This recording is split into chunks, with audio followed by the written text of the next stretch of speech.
Here's Asha. Everybody's cameras, can you keep them off until we sort of open for audience participation? And also, please make sure that your microphones are off. I know for those of you who haven't used Teams, it's a bit of a strange experience.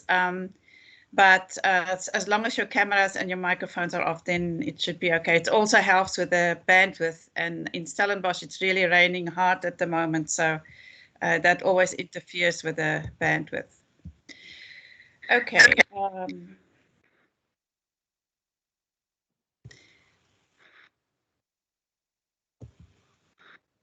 So welcome to all of you today. I'm so pleased to see so many of you here and for your time and joining us to celebrate this, what for me and Diana and Lou is really a very special issue on Beijing Plus 25. And I want to thank specifically Diana. It was lovely working with you, and Lou, you're a pillar of strength, so thank you. And for Shireen Raghunan in the office, also for your support, and then all the authors who contributed to this issue. Thank you so much. And then I want to do a special welcome to Dr. Sipukasi Magatla. She's a senior lecturer in political studies at Rhodes University, and Professor Asiyati Sheweza, who is an assistant professor of public administration at the University of Malawi. They are our roundtable discussion partners today, so thank you for joining us and for your time. So let me just explain the format for today's launch. I will now open with a small discussion, and then I'm going to ask Diana to make some inputs, and then it's going to be back to me just to say something about the monitoring of the Beijing platform of action.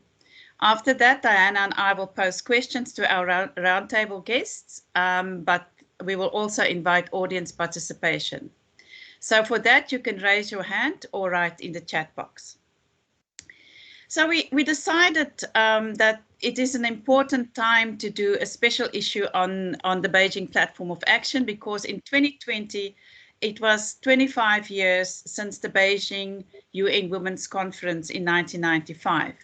Now, since then, there's never been another conference. And one of the issues around this is that there is a fear that that a conservative agenda will be introduced, especially around reproductive rights. So it's to prevent that eventuality. But there was also a feeling in 1995 that the platform is established. What needs to be monitored is the implementation. So what we're looking at today specifically is, of course, how this implementation has taken place and the impact of the implementation in Africa. And we're going to talk about specific countries like South Africa and Malawi. But it's much, the issue, special issue, is much wider. There are many countries in the special issue and articles around issues of implementation in countries like Ethiopia, Uganda, Malawi, and so on. And I think it is very important that we celebrate a quarter of a century of the Beijing platform of action with its 12 critical areas. And I'm just going to name them because I think they are important to think about in relation to the politics of this platform in the African context. So women and poverty, education and training of women, women and health, violence against women, women and armed conflict, women and the economy, women in power and decision making, the institutional mechanisms for the advancement of women. So this is what we normally talk about as the national gender machineries. And there are 2 articles in the special issue on the machineries. Human rights of women, women and the media, women and the environment, and the girl child. So those are the 12 special areas that were singled out for implementation with the Beijing platform of action. So they established certain global norms, and I'm now going to ask Diana to talk about the global norms that were set by the Beijing platform and the idea that they would cascade down to the local level. Diana, over to you. Yes, thank you very much, Amanda, and thank you for inviting me for co-editing this very special issue. I really enjoyed the work with it and the work with you and Lou. So thank you for this. I want briefly to talk about the Beijing conference. The Beijing conference in September 1995, it was the fourth World Conference on Women, hosted 17,000 participants and 30,000 activists, including from African contexts. African contributions have played a significant role in the development of the global gender norms in the Beijing Platform for Action, although these have often not been properly acknowledged. First, regional meetings like in Dakar 1994 preceded the Beijing conference with related mobilization. Second, the Beijing conference was chaired by Gertrude Mogella from Tanzania, which created more interest from African women and a basis for synergies between Asian and African women. However, critical voices like Ifi Amadimi labels the Beijing Platform for Action and its 12 critical areas as a kind of laundry list of issues, and the Beijing conference as a platform for, in her words, discourses of global sisterhood, masking differences between women of the global south and the global north. So it's the idea of this webinar to debate the usefulness of the agenda in 2021. Two different perspectives exist on the traveling of global gender norms laid out in the Beijing Platform for Action. First, the perspective of a process with a fixed end and starting point, moving from norm emergence, norm cascade to norm internalization, with a kind of tipping point between the second and third stage. This relates to the work of Fenimore and Ziking. This kind of presupposes a top-down, unproblematic journey for the traveling of norms laid out in the Beijing Platform for Action. However, there's also another perspective which relates more directly to the articles in the special issue, a perspective that perceives norms as much more multi-level, multi-directional, and contested. So the focus here is on translation and local agency in the form of adaptation, resistance, or perhaps even rejection. It kind of precludes a bottom-up perspective with a trickling up next to processes of trickling down, in the words of Swingle, as well as verticalization, where women's human rights connect with a locality and takes on some features or characteristics of the place, but also retains some of their original formulation, as described by Lewitt and Mary. The articles in the special issue of Agenda on Beijing Plus 25 demonstrate the relevance of the agenda even after 25 years. They also illustrate how the Beijing Platform for Action is a women's movement agenda. For example, the articles on building support networks 20 years after Beijing, the case of women domestic workers in Ethiopia and Tanzania, and the article Global Women's Rights and African Realities, examining discourses of gender justice in South Africa. These articles show how domestic workers from Tanzania and Ethiopia mobilize and build support networks in the absence of formal legal protection, as well as mobilization at the grassroots level in South Africa. But the focus is also on the weaknesses at the state level, especially the national gender machinery in delivering on the agenda. For example, the articles on gender mainstreaming in the South African state 20 years post-Beijing, and the article Stalled Gender Policy Renewal and the Effects of the Policy Gap on Malawi Government's Gender Agenda.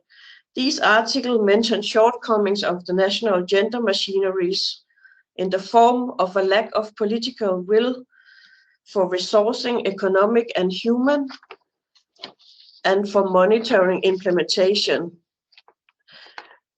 This was especially related to South Africa. For Malawi, there's a focus on how these national gender machineries reflect donor-driven agendas and how changes of governments has hampered the development of a new gender policy. As stated by former UN Women Executive Director Fumzile Mlambo Nguka, we have to do much more, demand much, and I think demonstrate radical impatience, not least at the state level, and the last part was my own addition.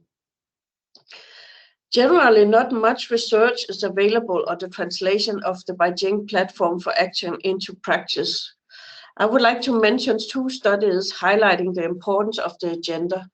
First, a study entitled "The Beijing Women Are Coming from Ghana" by Manu and Inu Idoho, indicating how gender activists were welcomed when they entered a room post Beijing by male colleagues, like an alarm of the collective will of women, and an attempt to downplay and ridicule them, indicating the level of threat.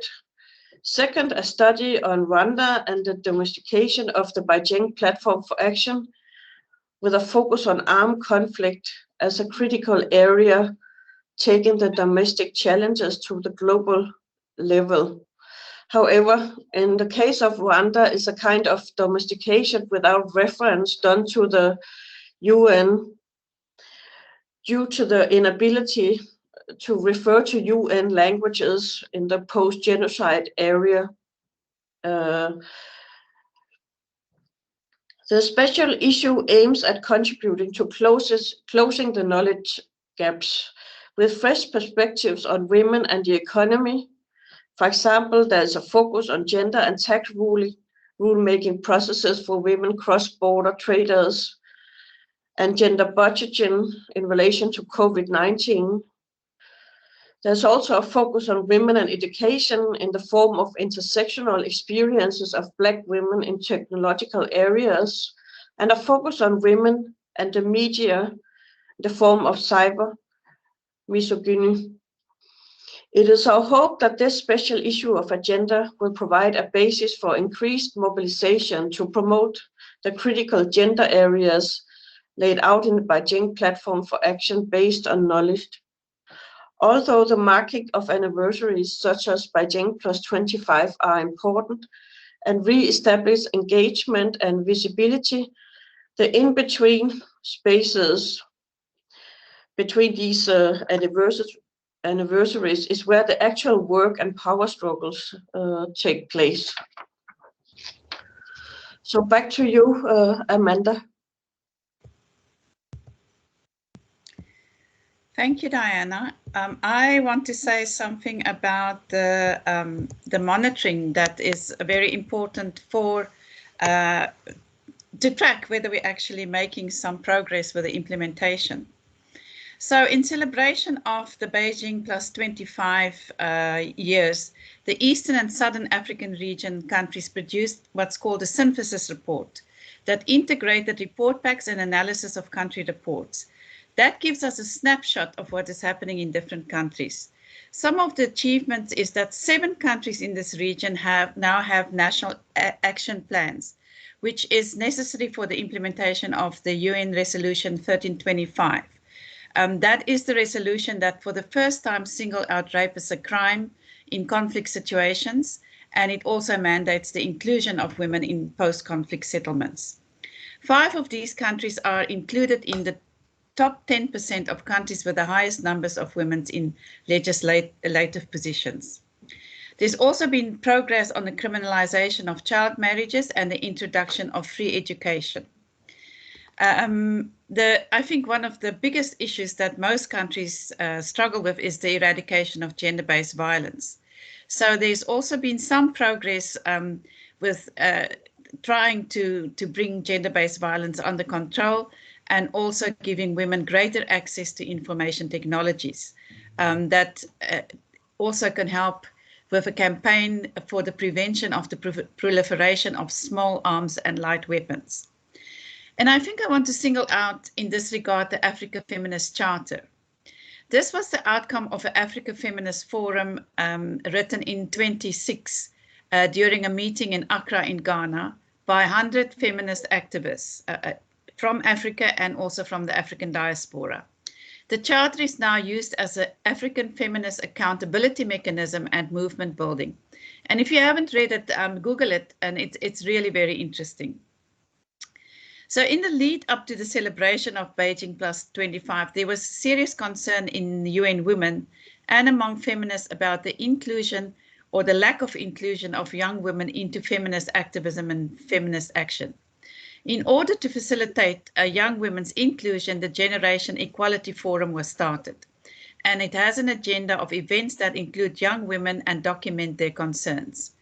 Now, Diana and I was really privileged that we managed to get to secure an interview with the outgoing director of UN Women, Umzili Malambo Nguka.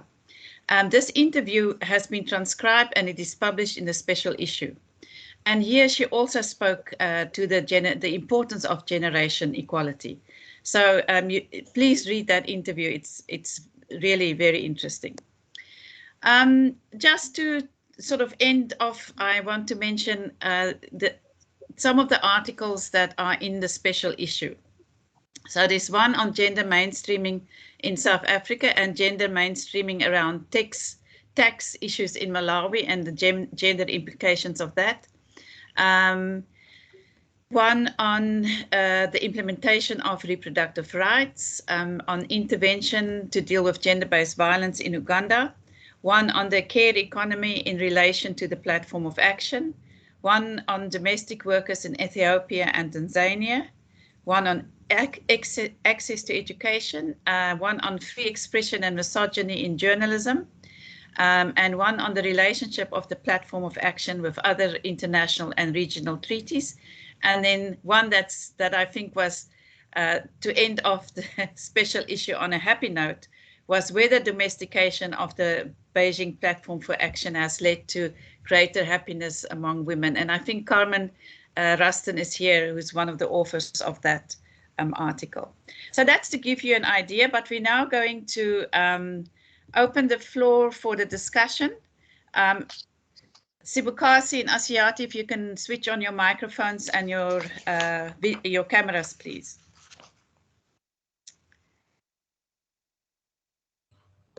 So I'm going to start off with you, Asiati. What do you think are the milestones of the platform of action in the African context? Thank you very much, Amanda, but also thank you very much, Diana, for giving me an opportunity to be part of this platform, but also to share Malawi's experiences.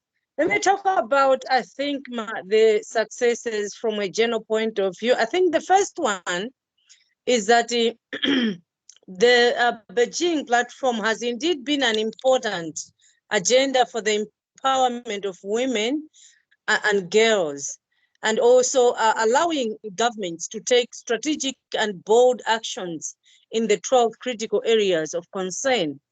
Associated with that is that the platform has served as an accountability framework through which state parties can report progress that's being made to the UN agencies, but also as a platform for accountability between African, national, and regional women's organizations to hold their governments accountable on the promises made towards women. You know, in that case, this is a solid framework by which organizations and also individuals can hold their governments to account.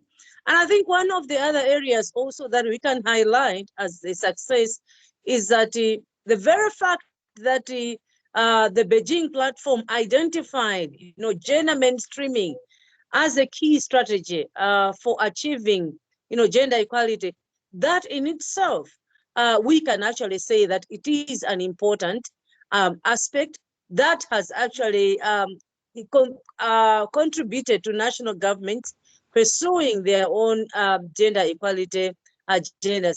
And if this is also, critical even within the Africa region, I think that the Beijing has provided some impetus to African, organizations to develop their own gender frameworks that national governments can actually pursue.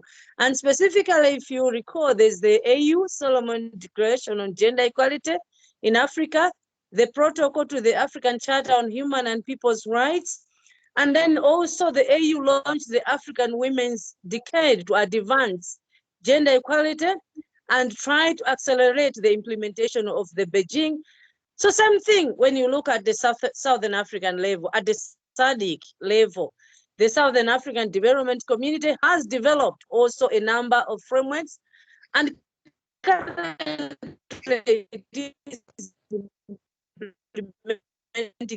coming down to the Malawi level.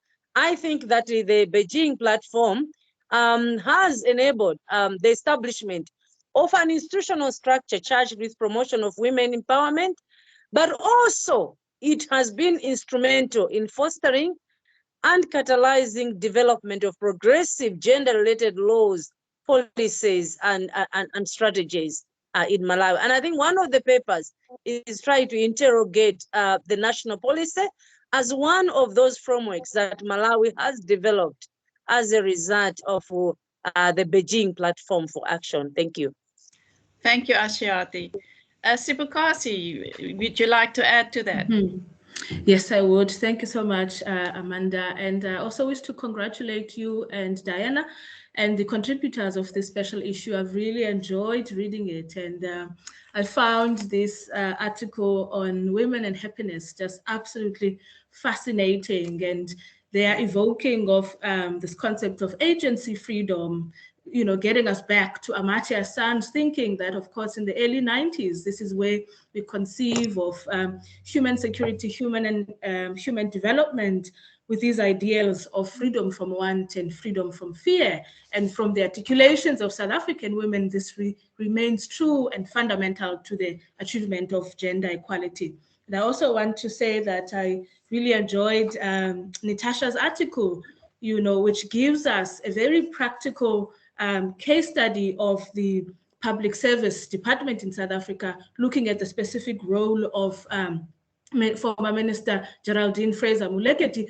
which to me gives us a model of what gender mainstreaming can actually look like, because sometimes it looks like we're taking stock of what is going wrong. But in this case, we have an example of the kinds of things that must intersect in terms of political will and the feminist orientation of a leader who was in Beijing herself, who then has who provides this department with a plan, an 8-point plan of how to practicalize gender mainstreaming. So I found this extremely useful. But in terms of, thinking about the legacies of Beijing, for me, it's tied to where Diana began around the norms that were introduced by the Beijing platform. And that for me, it makes the achievement of gender equality an intrinsic norm in the achievement of liberal peace. Because of course, at that time, it's the end of the Cold War, South Africa is stepping into a new world, if you will, and this hope of what this international liberal order would look like. And it is because of that meeting and the transnational mobilizing by women that makes the conception of that very order, that makes gender part and parcel of the conception and the achievement of that order. And for me then, in terms of what that meant for South African feminists, for leaders, this was articulated by Ambassador Tendru Mtitso, who was the first commissioner of gender equality in South Africa, who made the argument that Beijing then gave them a tangible platform. And I would say that at that time, it allowed, as South Africa was transitioning into this democratic state, to actually have gender, to have an agenda setting framework. I think now, almost 30 years later, we can say that the gender mainstreaming framework that we have in South Africa is integrationist, linked, with the problems that come with the political crisis and absence of political will.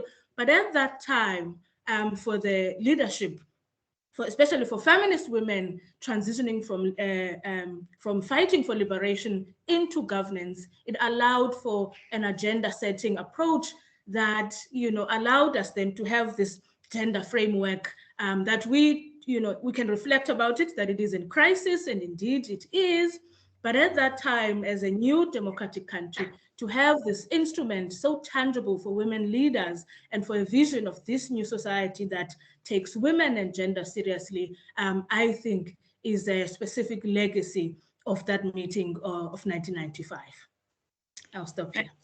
Thank you, Sipukasi. I think that's really important to, you know, that the norms that were established is the framework, like Ashiati also pointed out, and it remains important. Diana? Yes. The second question relates to the actual theme of Beijing Platform for Action, and that theme is women's full and effective participation and decision-making in public life and the elimination of violence for achieving gender equality and the empowerment of all women and girls. So it's kind of two themes. So how realistic do you think these are for Africa?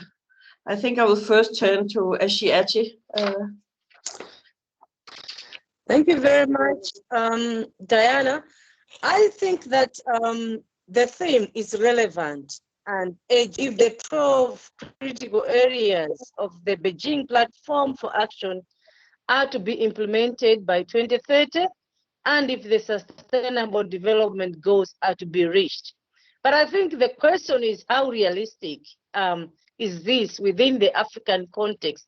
And I would say, drawing from the Malawi case, it may not be realistic if the underlying driver of the gender gaps are not addressed, and the effectiveness of and programmatic interventions that address the underlying.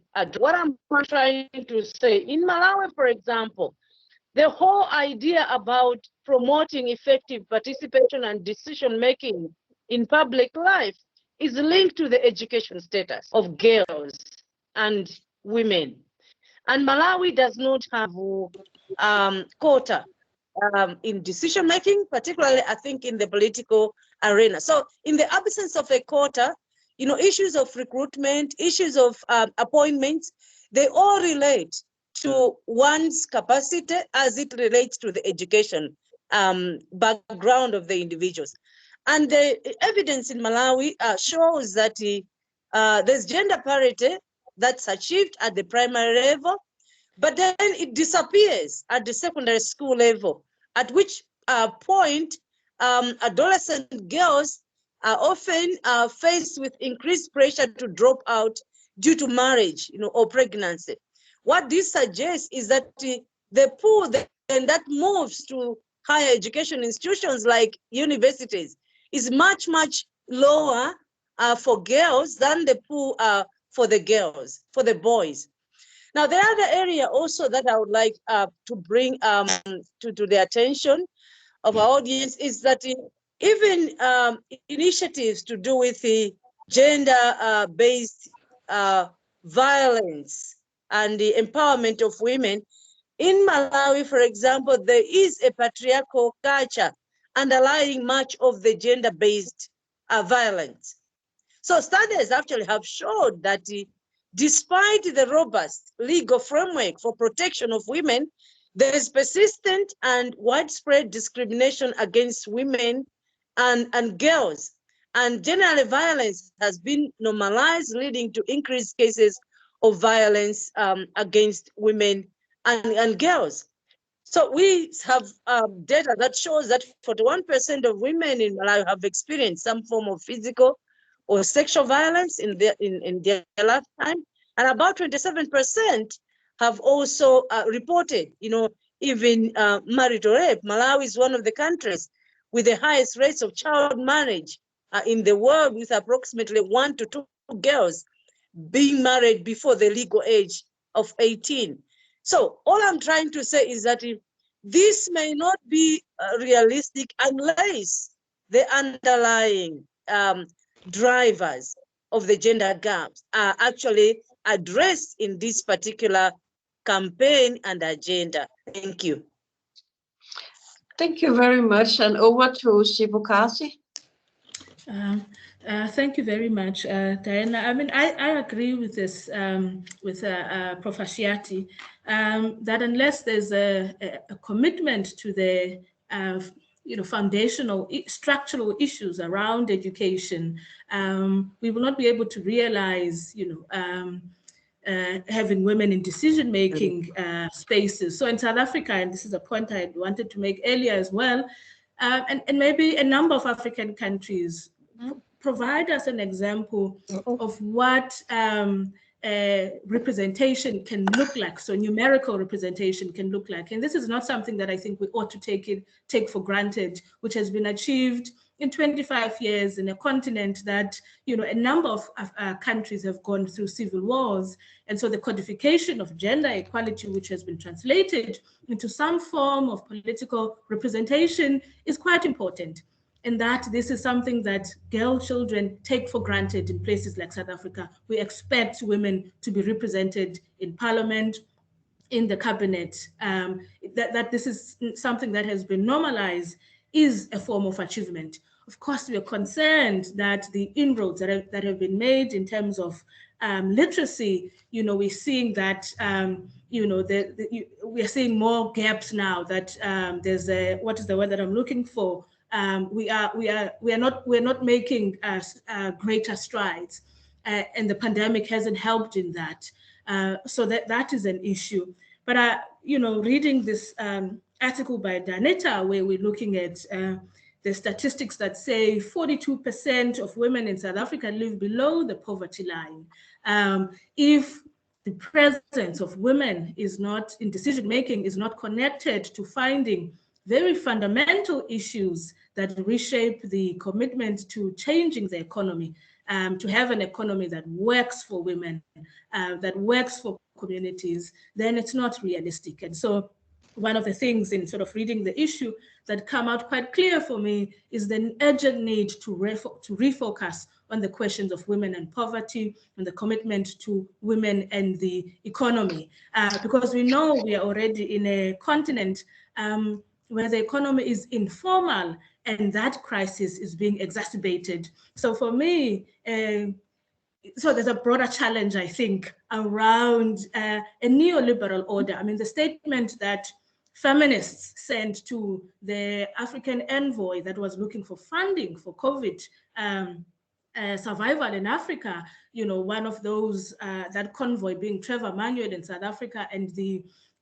new director of the Dr. Ngozi, she's the new, please remind me, the new director of the, I'll remember, but that convoy, for me, the broader question that feminists were asking is, can we achieve fundamental change in this current political and framework, neoliberal framework? And the honest answer and the evidence is that we actually cannot do that. And so for me, women's access to decision making must be linked to those broader questions about the future of the African economy within the context of a crisis of a liberal economic order. Thank you very much. I just wanted to make a short comment about it.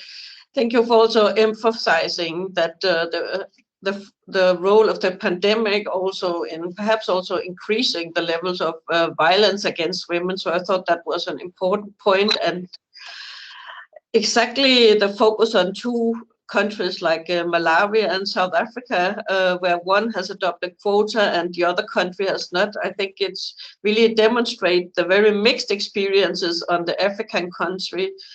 And thank you, Shibukasi, for also highlighting the need to focus on substantive representation. Yeah. Yes, thank you, because that's also what I wanted to say, is that, I mean, the goal of representation and participation remains on I think a descriptive level, and we need to move beyond that to influence policy outcomes.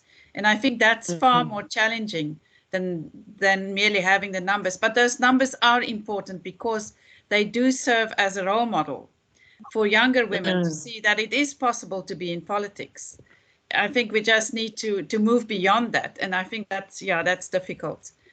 I just want to look in the chat box if there are, or are there questions? You can raise your hands. Anybody want to ask a question at this point?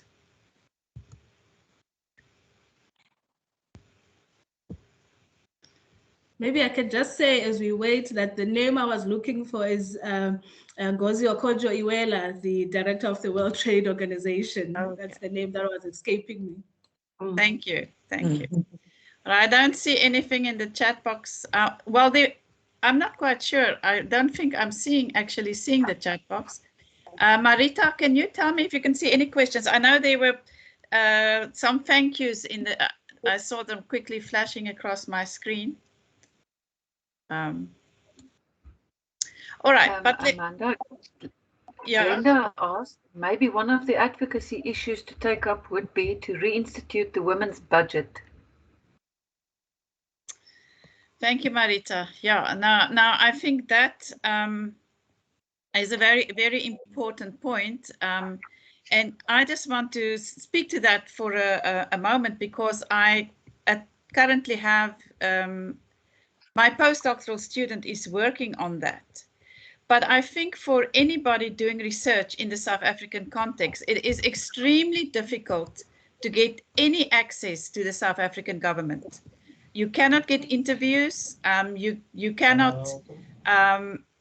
There's just no access. So in order to understand if there's any gender budgeting going on in the South African government anyway, it's very difficult. But from talking to some of the representatives in the research unit, there's not much going on. But I think that is really very, very important, because the way money is actually allocated and distributed, there's a huge gap between what we think women should get and what they really get. So that is an important point. There's another hand. I can't see names, but can you ask your question, please? Yes, it's me. So, Glenda, all right. And everybody, I don't want everything to be too dominated by South Africa here, but just to say that in South Africa, a lot of the right policies are here. We actually do have them. And, we even have structures that are there, the Women's Ministry, and we have a gender officer in the Office of the President. And so it really is exactly as the rest of Africa shows. It's about the implementation, even though we may have policies that are even more progressive. So that issue that you highlighted when you first started speaking, Amanda, is absolutely critical. How is it that this issue, the issue of feminism, the issue of gender equality, is not still taken seriously? That really is what we stuck with. Why does it never actually get mainstreamed? It actually is still always pushed to the sidelines. My question to the guests or anyone who wants to comment on that, actually. Okay, so Glenda's question is, why is it that gender, and I mean, this is our experience in South Africa, it may be different in other African countries, is that gender is still an add-on. It's pushed to the side, even though we have wonderful legislation, but the policies to implement that legislation is severely lacking. So, yeah. Ashiati, you wanted to comment on that?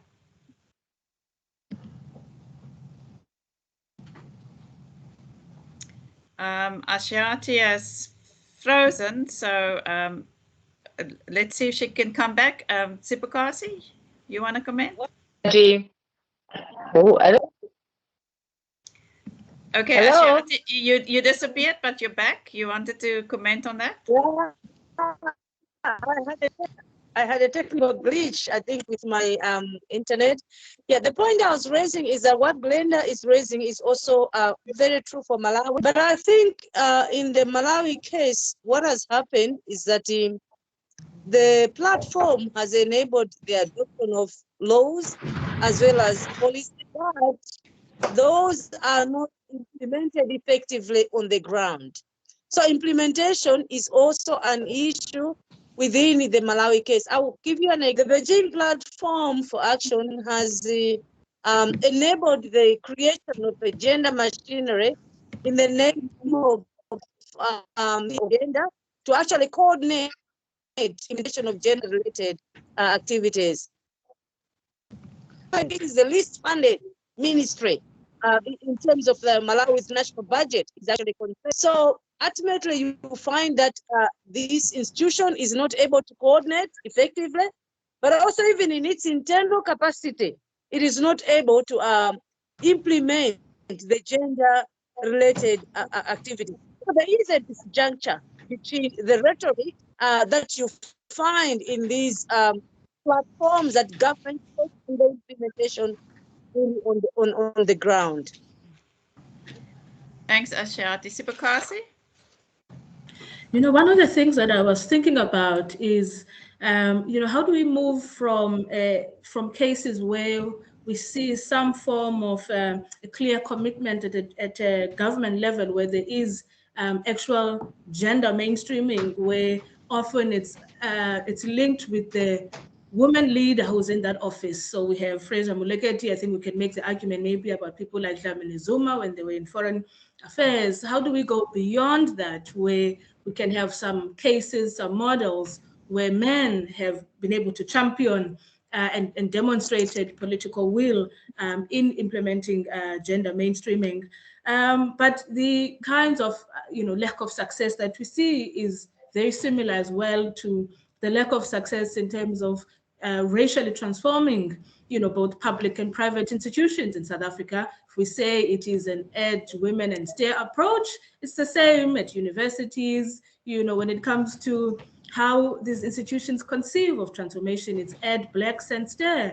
And I still think fundamentally, if these policies do not allow us to deal with institutional cultures, we will be having the same conversation 25 years later. And so while we've applauded the increase of women in defense, women as peacekeepers, what the research has shown is that those women peacekeepers don't really have a feminist orientation, and maybe it ought not to be their burden to do that. How do you create a defense force that allows those kinds of women and men to have a feminist orientation to peacekeeping, to questions of peace and security? We can say the same thing about, the police. We have the representation of women, but I'm not sure how many of us feel safe when we see a woman police officer, because the institution itself hasn't changed. And so outside of, genuine, thinking through institutional cultures, we will still talk about ed, women, and STEM. And here in the interview with Dr. Mlambo Nuga, she talks about a global leadership vacuum. So there's a global leadership vacuum, there's a national leadership vacuum and crisis, because we're in a country, where the governing party is in a crisis, which is playing itself out in very gendered ways in terms of the patronage politics, in terms of the looting politics. And so what we're seeing is a compounding of crisis. And so I think in the interview with Mlambo Nuga, as well as in the editorial, you make this point: is there a need for another women's conference? And I think there is, because I think, compounding our own local crisis and the global crisis, bringing women together physically would bring us a new language for the next 25 years. I'm not sure that it's enough to simply say, well, the platform is already there, the action plan is already there, let us work with it. We can certainly build on it, and a lot of work has happened, but I do think there is actually an urgent need for another women's crisis to begin to think about another political and economic order that transnational women desire for the world. Thank you.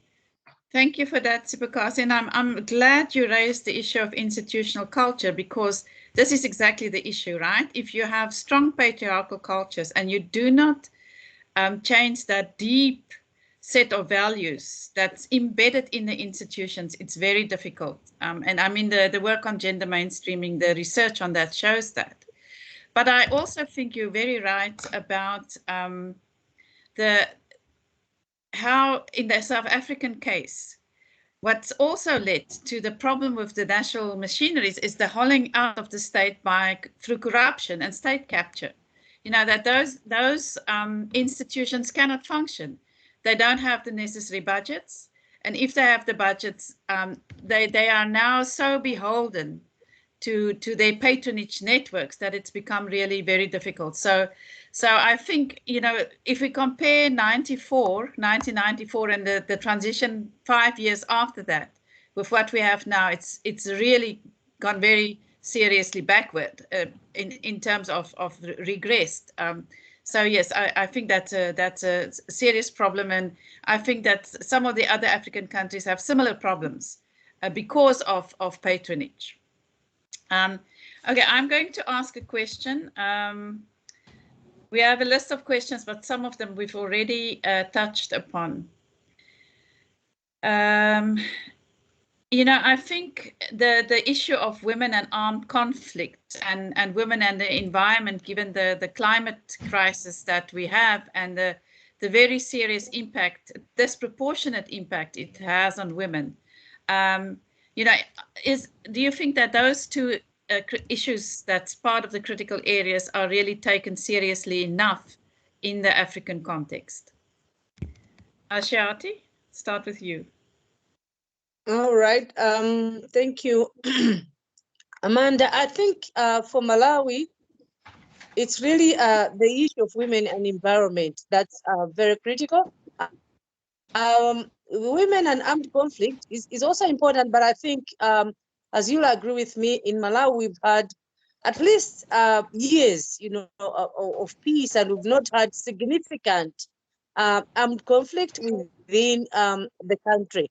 But I think the one that's very critical is women and environment, because agriculture remains key for Malawi in terms of driving economic growth, but also contributing to the socio-economic development of the country. Because currently the sector accounts for about 42% of the GDP. And if you look at the evidence in our countries that it is also rural women farmers make up a large proportion of the subsistence, and they contribute between 60 to 80% of the agricultural labor, vulnerable to climate change. However, what we think is that well, this is important, but I think attention needs to how climate, you know, smart agriculture, the practices, how they support men or women, because most of the smart agriculture practices involve greater labor input for weeding, and that a lot of the responsibility falls on women, even though they are also subject to time constraints of family duties. So while this is important, but it's important to also interrogate the actual interventions that are being in place to actually address, you know, climate change issues in relation to the agriculture within the Malawian context. Thank you. Sibukasi? I'll start with the point around women and armed conflict. You know, for me, what has been striking, especially with this, since the, you know, the emergence of the language of terror in Africa, is the ways in which there's so much continuity in how we've spoken about, you know, women and civil wars in Africa, and what and the language that we use now around conflict, where we impose the language of terror.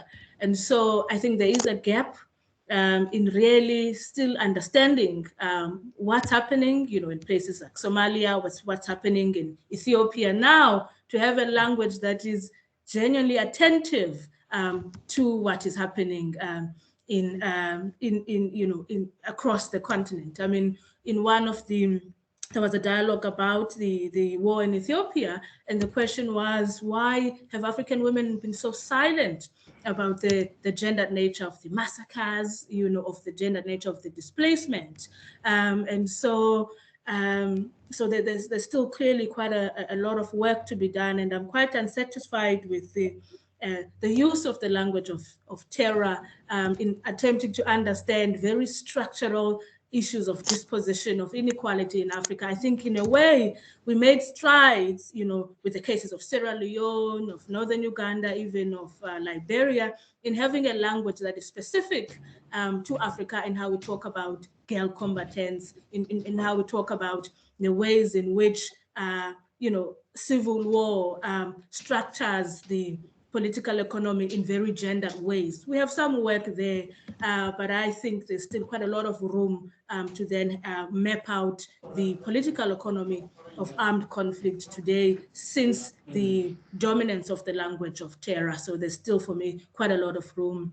In terms of the environment, I think in a way, outside of having a broader global commitment to a crisis, we can anticipate that African women are going to bear the brunt, already bearing the brunt of the environmental crisis that we can begin to predict. And it's one of the reasons that I think, the revitalizing the women's transnational movement can give us a new language around ideas of feminist economies and around ideas of what a global framework that sustains the environment can actually look like. Because if we look at the excitement of the African Continental Free Trade Agreement, I mean, its commitment is to industrialize, and we can see why African countries need to industrialize in order to shift us from a reliance on the raw resources to industrialize them.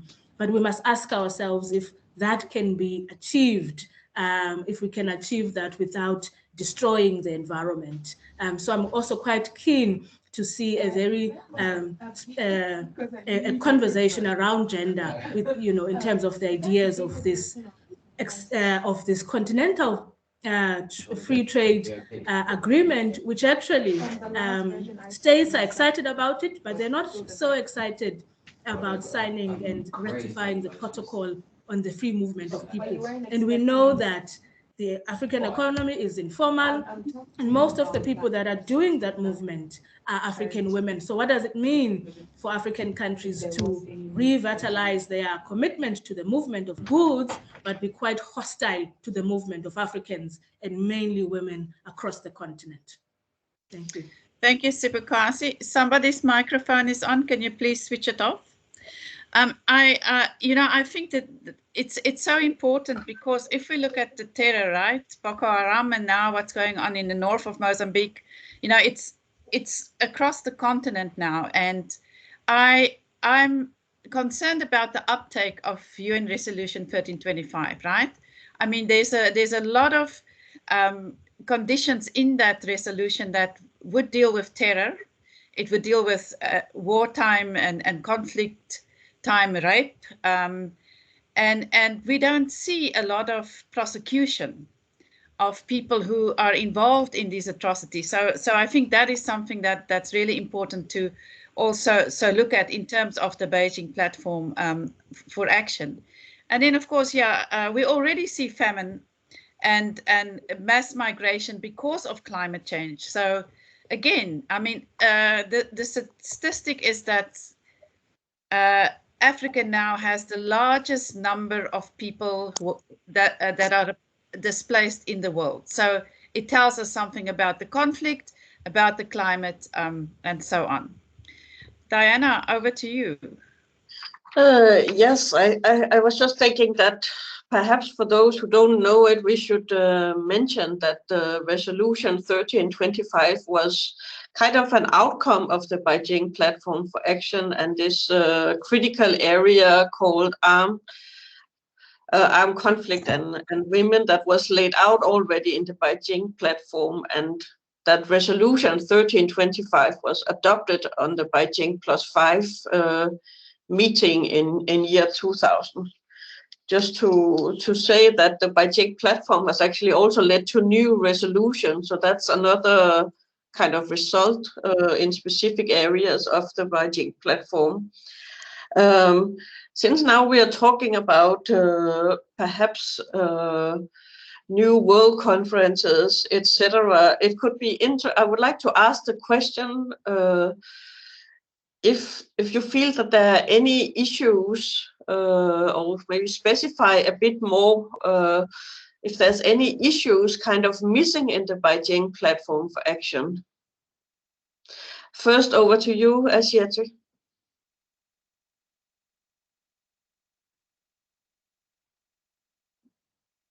Hello? I think you're on mute, Asiete. Yeah, maybe. Okay, maybe you can start then, Sibukasi. Okay, so thank you. I would say it's not really the absence of the emphasis on the focus on poverty and the economy, but maybe to revitalize the ways in which we think about it, and have, what would a feminist economy look like, that works for women, that works for the environment. I think that's one of the most urgent questions for me. And of course, the other one globally is the question of femicide. I think it took women's activism in South Africa, certainly, to force the government to recognize and use the language of femicide, because states are resistant to recognizing it. And this is across the world. And so I think that, that's one of the areas around the recognition of femicide, because to me, it seems insufficient to call femicide the second pandemic or the shadow pandemic. It creates these hierarchies of which pandemic is more important than the other, which is also what happens even when rape, sexual violence is recognized as a crime against humanity. It is still, as far as I'm aware, and you can correct me on this, we don't have someone who's been primarily indicted on the accusation of rape as a weapon of war. So rape becomes added to the other crimes that are committed. And so unless there's a clear recognition and the prioritization of femicide, I don't see that we will see a change, because certainly in South Africa, it is a pandemic. I mean, even in this article by Rustin and Florence, you see women's anxieties about simply feeling safe. And so in the absence of that, it then becomes difficult to think about ways to transform the economy when women on the daily basis, we have to, are concerned about our physical security. And so for me, the global recognition of femicide as a pandemic is one of the priority issues. Thank you. Asiete, are you with us now? I was asking this question. I was asking this question if any areas was missing in the Beijing platform for action. I don't know if you want to contribute to the debate about that as well. Yeah, I don't think that we have key areas that are missing. I think that the 12 areas are important, but I think that there's need to actually put a lot of attention in the implementation side, put a lot of attention to issues like local country institutional coordination and support of gender equality programs, but also I think commitment from the national leaders to domesticate, the laws are there, the policies are there. And that's the evidence, I think, that's coming through most of the African countries. And I think also there's need for a lot of attention in issues of financing and resourcing, the gender equality programs and the national action plans and the strategies. So to me, I think the 25th anniversary should actually be seen as a rallying point to begin to insist on the implementation side, because we can have all these things on paper, but if they are not implemented, they will not make a difference to the women and girls in Africa. Thank you. Okay, thank you very much. Yeah, I really agree with you. It's difficult not to, I would say. But over to you, Amanda. Thank you, Diana. Thank you, Ashati and Sibukasi. There's a question in the chat box from Ella Gandhi. She unfortunately had to leave, but she wanted to know of whether there's any statistics or empirical evidence that women's positions improved as a direct result of women occupying important positions, I guess, in government or in the judiciary. So I don't know if you want to comment on that.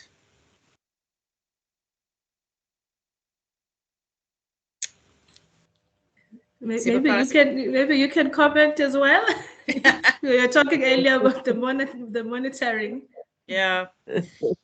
Well, I mean, this is the area in which I do research, and I think it's a very difficult question to answer just like that, because it's uneven in terms of sectors. So in the judiciary, it's different from politics, and it's different from having women in the academy and so on.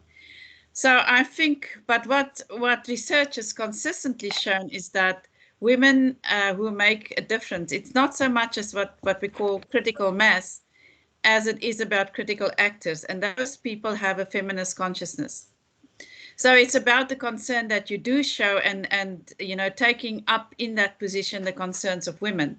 Then there is a difference, but otherwise I think the empirical evidence is quite uneven, and it's uneven across the continent. Yeah. Maybe we can also say in terms of political participation, and those women or those countries where a quota is in place, that the effectiveness of that depends on whether these women are mostly loyal towards the party or to a pro-gender equality agenda, and kind of who are the gatekeepers of electing candidates and who has control over these processes. So those are also some of the aspects that are important to look into. So it's not a simple question to answer. It's perhaps more of an empirical question that needs to be looked at in specific country context. Yeah, and I think, also empirical evidence, we need to do research in order to get the empirical evidence. And I think that's just also probably very difficult sometimes to do this research, as like I've already said about the South African government. But if you look at the body of literature in the global north and you compare it to the body of literature that exists in the and specifically Africa, it's much smaller, because I think that the uptake of this research is just more complicated. Ashati, you wanted to say something? Yes, thank you. I think this is a very important question in this discussion, and I'd like to agree with you, Amanda, that this is an area that we need to invest in terms of research and getting the evidence. And I think it also relates to the issue of how the whole discussion of gender has been translated into various countries, and mostly it's been the issue of numbers, and very little to do with the substance. To what extent does the increase in numbers lead to a policy outcomes or policies that are actually responsive to women's needs? I think this is an area that we need to focus more in terms of our research in the various universities. Thank you.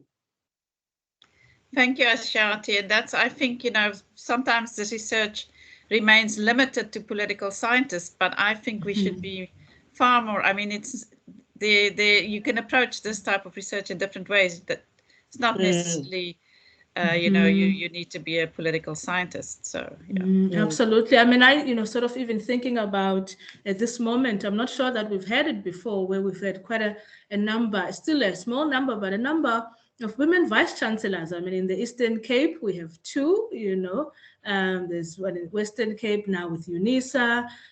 It's something that a study that I'm looking forward to, to see the kinds of shifts, if they are, and if those shifts, have a feminist orientation. So I like this phrasing of, it's about having a critical mass with a feminist consciousness.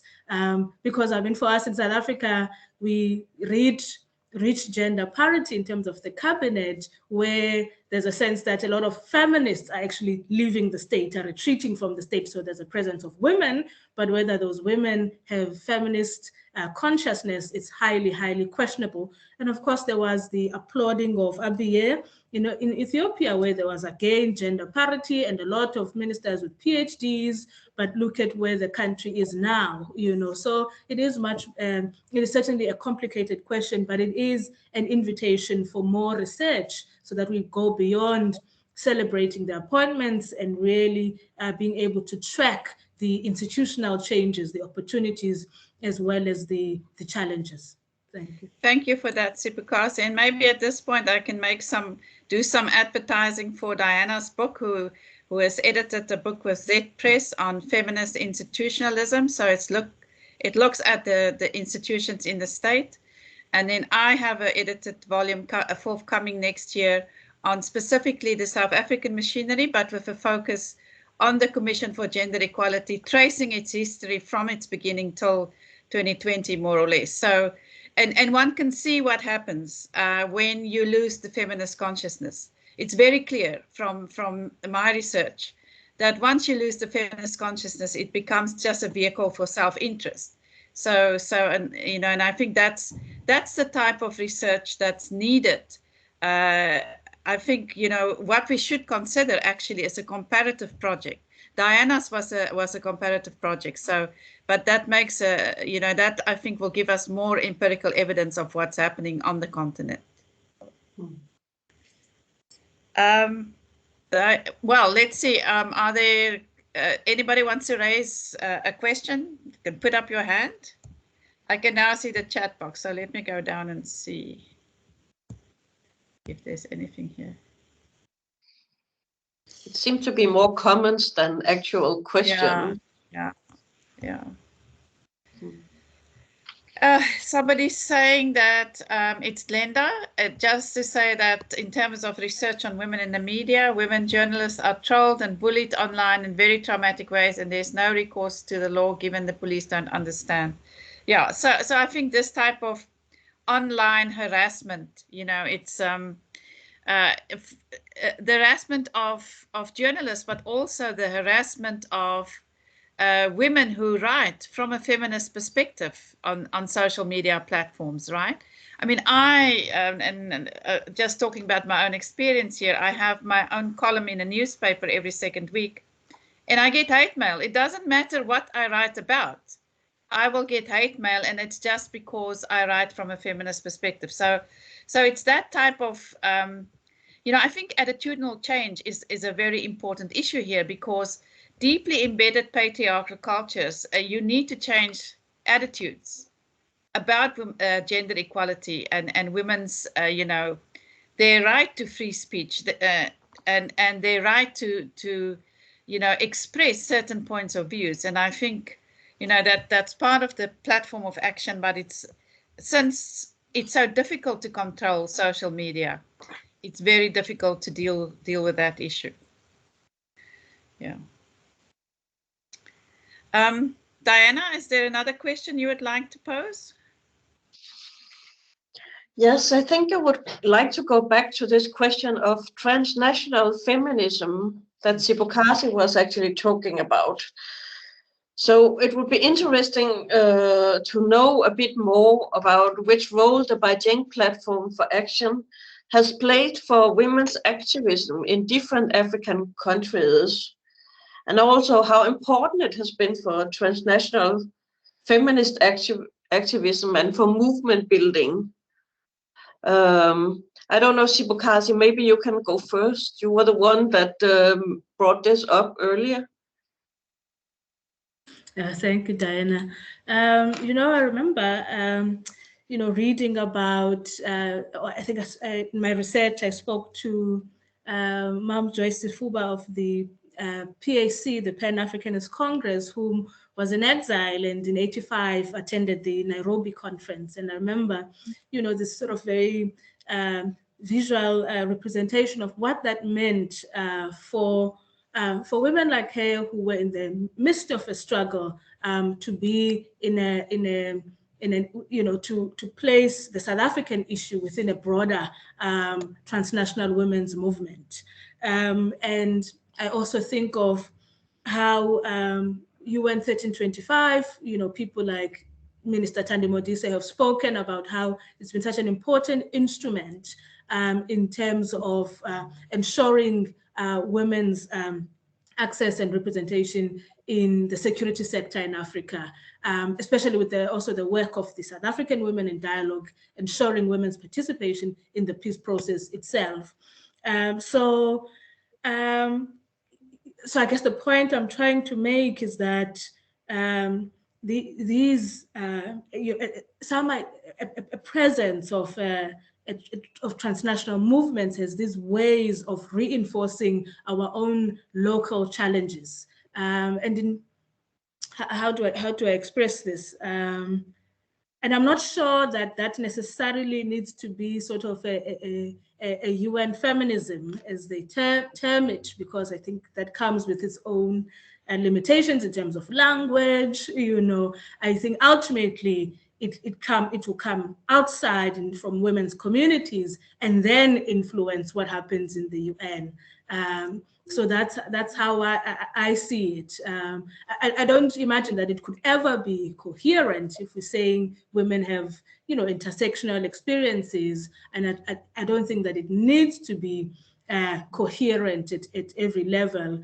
But I still do think that it is important. I mean, the protests, is it in Mexico, right? In Chile, in Kenya, around femicide, are some pointers that says to a South African activist and a feminist that we are not, imagining that there is a specific attack on women's bodies that's happening in South Africa. This is a global conversation. So for me, it remains really at the heart, what feminists talk about, that the war remains at home for women in terms of the economy, in terms of our relationship to danger, that remains at the core. And as we see, across the world, this remains the problem, which has been exacerbated by the pandemic. I mean, I remember Professor Hasim in a keynote at SAPS, was saying there's been a retreat from public institutions, from public infrastructure, and this is tragic. The fact that there was no outrage around, hundreds of girl children being impregnated during the pandemic in South Africa last year and this year. These statistics of rape, have not caused a local and a regional outrage that they really ought to. And for me, that is reflective of the need for a national feminist movement, but that is linked to these broader international concerns, because the fundamental ones haven't changed for women's ability to say that they are free from fear, to use Nina Simone's phrasing. We are not there yet, certainly globally.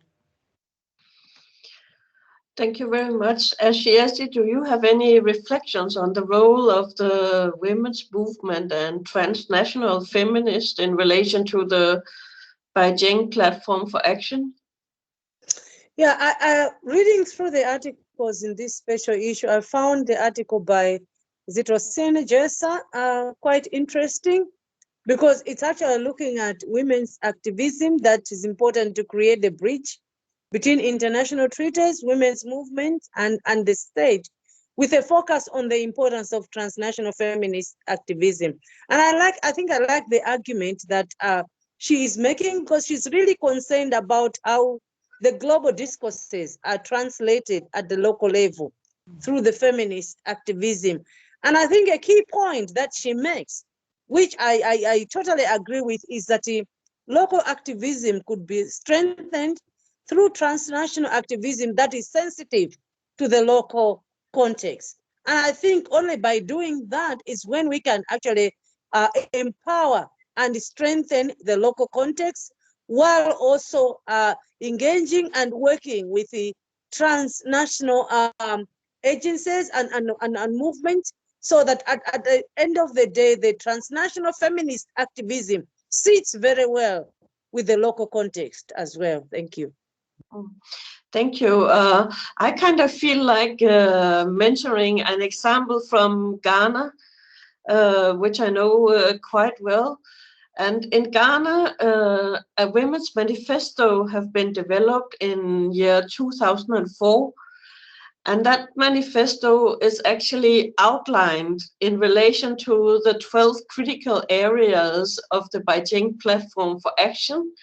And the actual content and targets set out and recommendations is actually based on a very inclusive process in different parts of the country, led by prominent women's organizations. And it's also monitored by a women's manifesto coalition, how it's being implemented. It has been, this women's manifesto, it was revised in 2016, and there's now a talk of a new revision. So it's kind of a living document. So I thought that was a good example of women's activism and the role of women's organizations in terms of the Beijing Platform for Action, kind of underlying the ownership of at least some of the women's organizations in relation to this platform. But over to you, Amanda. Yes, thank you, Diana. And I really think, you know, the transnational activism is really important, working across borders. And you know what, I thought this year, and it seems to be Ghana is very active because the Kwame Nkrumah Cultural Festival, the theme this year was feminism and continental issues around feminism. And it was an amazing festival. You know, 6,000 people from around the continent attended. And there were discussions and cultural events and so on. So it's important that we, you know, stay in touch with each other and network with each other across the continent. I really think it's very important. We saw more or less nearly out of time. So unless there's another question, somebody raising a hand, I'm going to give Sibukasi and Asiyati some closing remarks, and then Diana, you can also make some closing remarks if you want to. So let's just see, anybody wants to ask something? I don't see. Let me see if there's anything else in the chat box. No, there are no questions in the chat box. So, okay, Asiyati, let's start with you. Some closing remarks.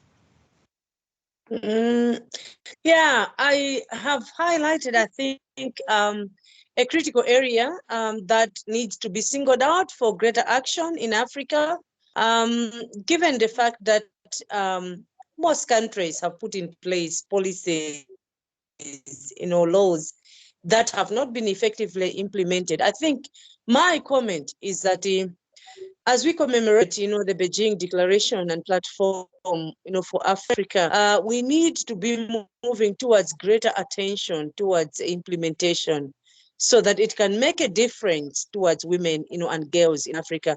But also within the local context, we need to focus more on making sure that the local translations are actually enabling us to work in different areas, whether it means, poverty reduction, education, health, that we are able to translate the gender mainstreaming, the gender equality agenda in the various areas in order to make a difference for women and children. Thank you. Thank you, Asiyati. Sibukasi?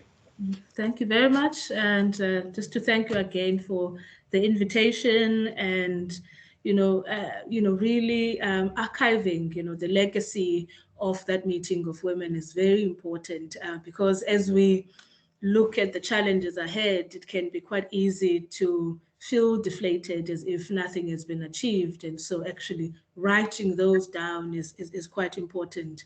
And I hope that in 5-10 years, we can have a conversation about, achieving the vision of the platform within this particular global order. Is that a possibility? And in what ways can this vision by women across the world propel us to really think through a greater, more inclusive and environmentally just vision of a world where there is genuine gender equality, and with the absence of economic inequality. And so I do look forward to reflections in the future around feminist this action plan as part. How do I phrase this? Ways in which we can speak confidently about feminist praxis within these governance institutions and go beyond the focus on women's access and representation. I look forward to that. Thank you very much. Thank you, Sibukasi, and thank you for mentioning the archive, because I think this is also an important role that Agenda plays. Agenda, if we want to look over time, there is an issue on Beijing +10 and Beijing +15. So Agenda is also, very instrumental in keeping the archive for us. And that's why, I also want to thank Agenda for this opportunity to have done the Beijing +25. Diana. Yes, first I would like to thank Sibukasi and Esieta very much for joining us in this conversation and for taking your time to read through the special issue of Agenda. I'm very happy that you joined us and provided all these valuable insights about this topic.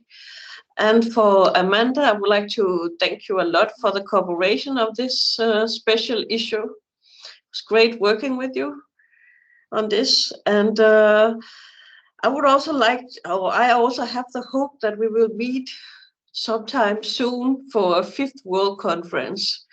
But I also believe that that there is a role for us as academics to kind of look into the translations of some of these global gender norms in our research, and also the differences between different gender norms. So now we started the conversation about that. So let's hope someone picks up some of these threads. So back to you, Amanda. Thank you, Diana, and thank you to you. And Agenda, myself and Agenda appreciates the collaboration with the Nordic Africa Institute.